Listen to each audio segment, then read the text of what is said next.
We have breaking news to bring you, and the Queen's doctors have told her to rest for at least the next 2 weeks. Let's bring in our royal correspondent, Rhiannon Mills, who's on the phone now. Rhiannon, what do we know? So in the last few moments, we've had a statement through from Buckingham Palace in which they have said that following on from their recent advice that the Queen should rest for a few days, Her Majesty's doctors have advised that she should continue to rest for at least the next 2 weeks. Now, they go on to say the doctors have advised that Her Majesty can continue to undertake light desk-based duties during this time, including some virtual audiences, but not to undertake any official visits.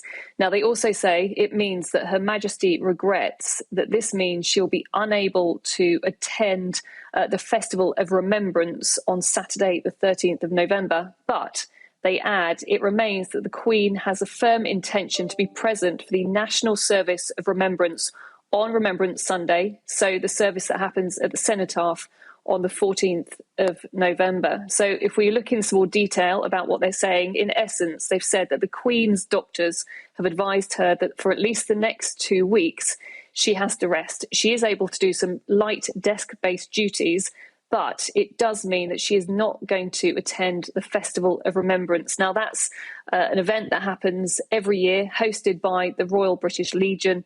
It's described as a commemorative event dedicated to all those that have served and sacrificed from Britain and the Commonwealth. And usually we have a huge party of members of the royal family who attend that. It's on the Saturday night and it's hosted normally at the Royal Albert Hall. Again, this year it is going to be at the Royal Albert Hall. But as we're now hearing, the Queen will not attend that. However, and this is really important, they are saying that it remains the Queen's firm intention to be present for the National Service of Remembrance. So that very important service at the Cenotaph, which is a focal point, a real moment for the royal family during any year. They're saying that she does still intend to be there present. Of course, we know in recent years she has handed over the responsibility of laying that wreath on behalf of the nation at the foot of the Cenotaph. That responsibility is now carried out by the Prince of Wales, but still for the last few years the Queen has been there on the balcony watching as her son and heir has carried out that duty on her behalf. Also, the palace, I understand from them that the Queen is in good spirits. Of course, that has become a stock phrase that we've heard them saying quite a lot. Also, we understand that she recorded her COP26 speech this afternoon. Of course, you have to remember that it was only on Tuesday that we found out that the Queen was no longer going to be attending that really important reception that she was due to host at the opening of COP26. She was due to welcome those world leaders. Instead, it's now going to be the responsibility of the Prince of Wales, the Duchess of Cornwall and the Duke and Duchess of Cambridge.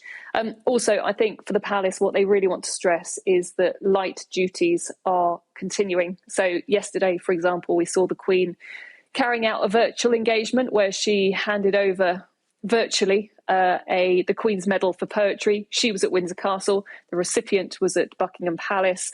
But I think the overriding message also is that really the doctors are just trying to be sensible. They're taking every precaution to make sure that the 95-year-old monarch gets better. Of course, we don't know what's wrong with her. We haven't been given those details. All we know is that last week she did spend a night in hospital.